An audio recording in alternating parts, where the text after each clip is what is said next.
Good day and happy Sunday, dear friend in Christ. Today is the first Sunday of Lent, year C, and our readings are taken from the book of Deuteronomy, chapter 26, verses 3 to 10, Psalm 91, letter to the Hebrews, chapter 10, verses 8 to 13, and the Gospel of Luke, chapter 4, verses 1 to 13. Those who fail to prepare are only preparing to fail. This was why Christians, about or more than 200 years after Christ, for them to reap the best of the spiritual fruits of Easter in abundance, introduced a customary observance of 3 days of preparation, of prayer, reflection, and fasting to express their sorrow over the death of Christ, and therefore enjoy the graces, blessings, fruits that come with his resurrection. After establishing the 7 weeks, that is the 50 days of Easter that ends at Pentecost, to celebrate the joy of the Easter season, they chose also to prolong the days of preparation from 3 to 40 days as well. So why 40 days? In the ancient world, 40 stood for completion, a complete period of preparation. If you go back to the book of Exodus, chapter 34, verse 38, Moses passed 40 days and 40 nights on the mountain without touching food or water. In the time of Noah, the flood lasted 40 days and 40 nights to prepare a new and better humankind. The Israelites passed 40 years in the desert to prepare them for the promised land. The Ninevites did penance for 40 days and God forgave their sins. The prophet Elijah walked 40 days and nights to reach the mountain of the Lord. There are many other scriptural backing for the use of 40 as a perfect and complete time of preparation. And that is why the number 40 days. So, what is Lent about? Lent is a time for revival, conversion, renewal, and reconciliation. Lent is a time to solve the doubts of faith and get some straightforward answer from God. Lent is a time to find ways to let the healing begin. Lent is a springtime for the soul to begin to boom afresh. Lent is a time to start a better experience of God in prayers. Lent, in brief, is a time and opportunity for repair work in a specific area of our life that might need reconstruction.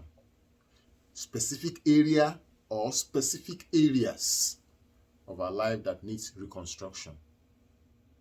Lent is a special opportunity to intensify 3 things: prayers, fasting, and charity in almsgiving. Prayer must be intensified during Lent. We must spend more time with God. Prayer is not all about talking and saying things to God. It is more of being in the presence of God or being with God and also listening to Him. So, during this season of Lent, do more listening in every way. We are used to talking to God, and that is what sometimes we have in our head as prayer. Let's use this opportunity to learn to listen to God. Fasting. It is giving up of some things you like very much. For instance, food, drink, could be smoking, going out, games or sports or watching TV or watching movies, or those things you really like. Not because they are bad or sin in themselves, but because you want to use it to master yourself. One of the best ways to conquer evil and the flesh is self-denial and abstinence. It is not a time to go on hunger strike.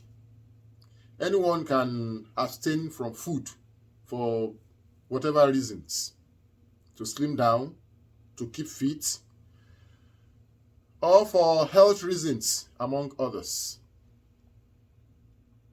So, our fasting must be with the aim, purpose, and intention of doing charity, with what we are able to save unused, that we save from probably food, drinking, whatever. What we save, we should be aimed at using it for charity and to boost our effort to pray. It is not a time for us to... It's not only food that we can fast from. We can fast from a lot of things, like I have mentioned.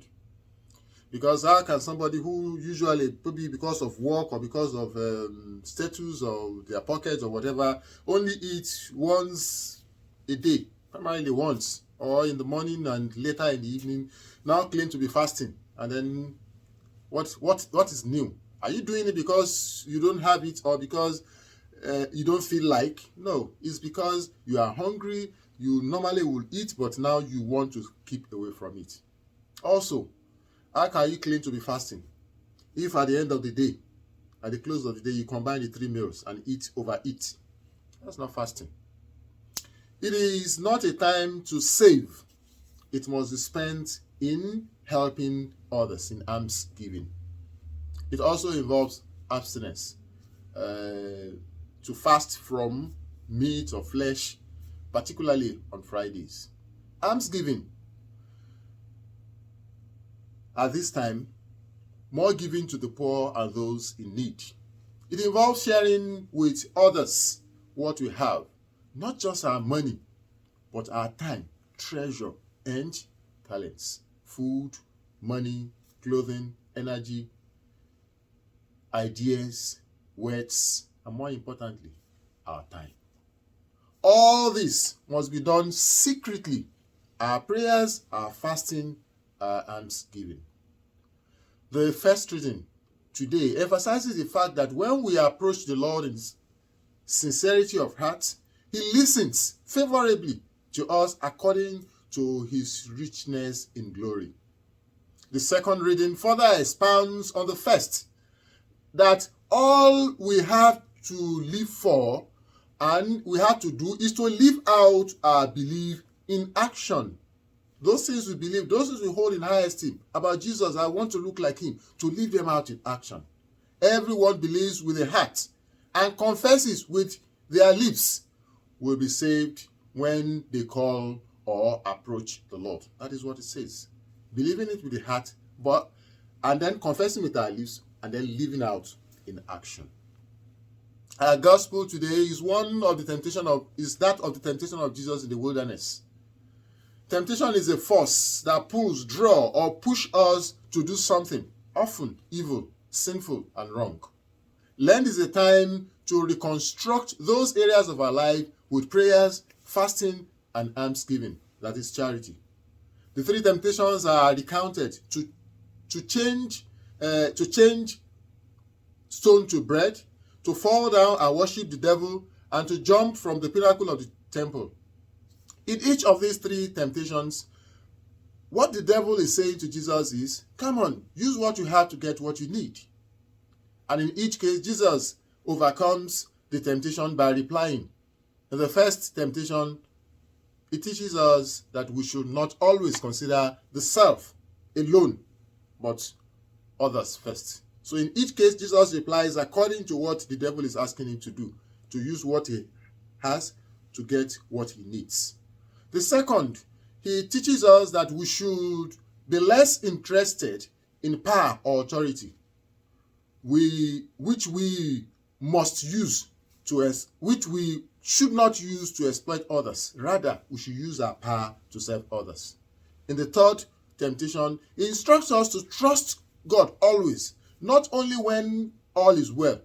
We should stop saying these words like, if you are God, then do this. If you are alive, do this. Do you really exist? Do you love me? How can God forget me in this situation? We shouldn't be saying this. We should trust Him and be sure he will take care of us. Do not put the Lord your God to the test. It may, or sometimes, a lot of time, result in a dangerous test for you rather than the God you are trying to test.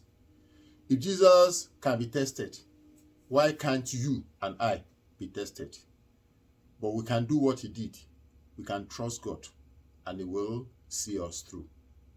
Don't let the devil tempt you by either of this, either by power, by using what you have to get what you need. No. Go to God. Trust in him. Hold fast to him. Consider others first before yourself. Do not be over interested in power. Use your power to serve rather than to be served. And lastly, trust God. Don't put him to the test. If today you hear his voice, harden not your heart. Have a wonderful Sunday.